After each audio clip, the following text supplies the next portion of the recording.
His eyelids fluttered as he slowly became aware he was awake. Dazed, he looked around the cabin, struck by how nothing and yet everything seemed familiar. He knew his name was James, and he knew the woman sitting next to him in the cabin was Eileen, his beloved wife. However, he had no idea how he ended up strapped to a chair, or why Eileen was strapped to a chair right next to him. The brain is a complex organ, moving at a rate so fast that sometimes it leaves consciousness behind. James quickly freed himself, feeling a primal urge to get to Eileen. He needed to know she was all right. She wasn't. As far as he could tell, he was in perfect health. But the love of his life, his precious Eileen, wasn't breathing. Her body appeared cold and stiff. "Help me," he called out in a panic, his words forceful and deliberate. "Please, is there anyone there?" "Nothing. She's not breathing, she needs help." The words were heavy and raw, but James instinctively knew they were fruitless. Eileen was gone, and he was alone, stripped of his short-term memory, and facing his worst nightmare. It had been only minutes since he had regained consciousness, at least it seemed as if it had been only minutes. A few things were now abundantly clear. Eileen was dead, the cabin was dark and bitterly cold, and he had lost all track of time. The door to the cabin was locked, but even if it wasn't, James would not have been able to pry it open. He would learn this later. The back of the cabin had been destroyed, with a gaping hole, large enough for a truck to drive through. In the moonlight, he could see old snow crusting around the rough opening in the back of the cabin as new snow continued to fall. Although grateful for the protection the cabin afforded, it was no match for the bitter cold. He began to shiver uncontrollably. The adrenaline that had provided his only warmth started to wear off quickly. He knew he couldn't survive long in such harsh conditions. After a short search, aided by the last light of the phone retrieved from his shirt pocket, James discovered the cabin offered no relief from the cold. His time was short, only a few moments to make a viable plan.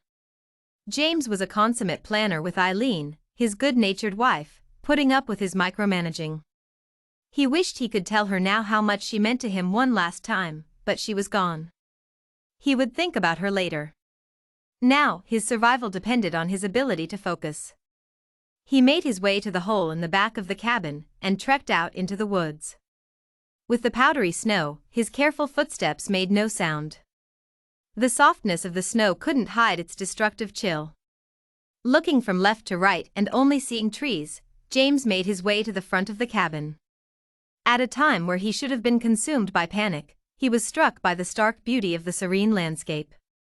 If he and Eileen had come here on one of their many hikes, he might have impetuously decided to build a home in these woods.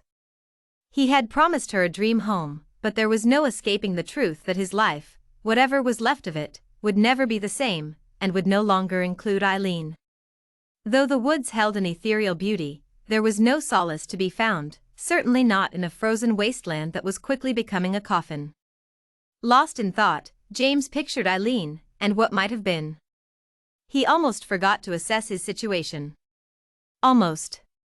Breaking the silence, he could swear he heard his wife's voice. "Don't dilly-dally, James. There's work to be done." Heeding Eileen's unspoken words, James looked for anything that might be of use. He observed the left side of the cabin, the side where the door was located, under a foot of snow. There was no way he would have been able to open that door. He became grateful for the damage to the rear of the cabin. It allowed the cold air in, but it also provided an exit. Being outside cured any burgeoning claustrophobia, with which he might have been afflicted, but it also brought into clear focus his seemingly unsolvable dilemma. He had to survive until morning. The night was a predator and he its prey. The last thing James had seen on his phone before the battery had gone completely dead was the time, 3 a.m. It would be at least 4 hours before sunlight would offer any relief from the frigid night. The cold provided the slap in the face he needed to knock him from his waking slumber. He wasn't sure how he would survive, but he knew walking around in the snow in sub-zero weather, in dress shoes, was not a good start. He headed back inside the cabin. Once indoors, James enjoyed the respite from the wind that seemed to have been blowing through him. Now in survival mode, his eyes adjusted to the low light, and he retrieved the first aid kit from his initial search. Although seemingly unimportant at the time, he now grabbed it and flipped open the lid. He remembered that many kits contain mylar blankets, small but effective tools in prolonging life in cold weather emergencies. To his great relief, there was just such a blanket in the kit. He quickly wrapped the shiny foil around himself, waiting for its warming properties to take effect. 4 hours is no time at all when one is watching a double feature or playing a family game of Monopoly.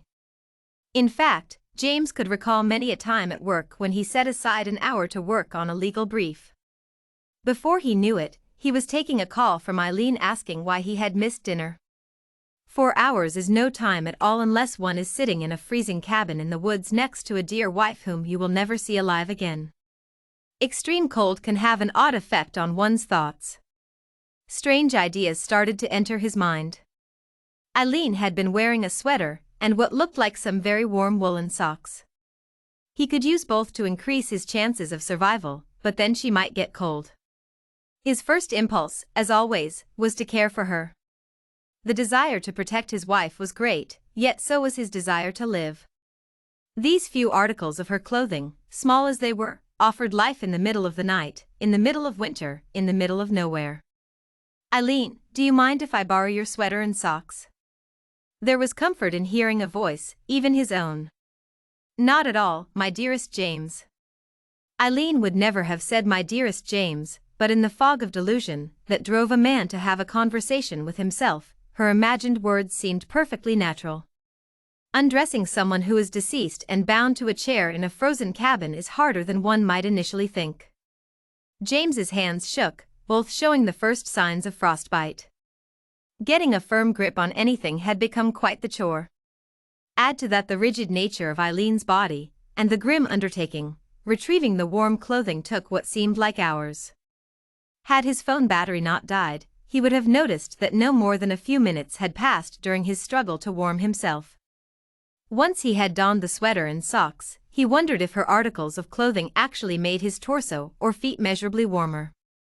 However, he felt closer to Eileen, making up for the difficulty of the task. As he sat in his chair, wrapped in his blanket, wearing his wife's clothing, the hours turned to minutes. Suddenly, James became painfully aware of the lie recounted by every author of every book he had ever read. Great philosophers from Aristotle to Bugs Bunny had postulated that as individuals moved closer to death, their entire lives would flash before their eyes. This was demonstrably untrue. As he felt the encroaching effect of hypothermia, first on his hands and feet, then throughout his skull, slowly chilling the vital organs that sustained his life, he didn't reflect back on the moments past. He thought long and hard about the moments unrealized. The grandchildren he and Eileen would never hold, the travels they would never make, the forever home they would never build, and the front porch they would never occupy. James didn't miss the things he had, he missed the things he missed. All he wanted to do was to sit in his rocking chair next to Eileen, holding her hand as the sun set. It was then he finally understood what he had to do. Summoning all the strength he had left, he took off the sweater and socks he had borrowed from Eileen and returned them to their rightful owner. He folded up the mylar blanket that was his only source of heat and placed it carefully back in the first aid kit. He returned to his seat, where he belonged, right next to his wife, and took her hand in his. In that moment all was exactly as it had been when he first opened his eyes. Content in his decision, he looked at his wife, and then simply closed his eyes for the last time. James would never know that less than 20 minutes after he had passed away that rescuers, guided by the signal from the black box in the plane's cabin, would find the star-crossed lovers. No one knew exactly why James's plane had crashed. He was, after all, an experienced pilot in a brand new plane. According to the autopsy, the pair were listed as dying from blunt trauma resulting from a plane crash. Newspaper articles were written about the tragedy that had befallen the couple, but no one who was there, when they were found, viewed it as a complete tragedy. They told a story of timeless love encapsulated in the wreckage of an airplane's cabin, and of two people holding hands for eternity.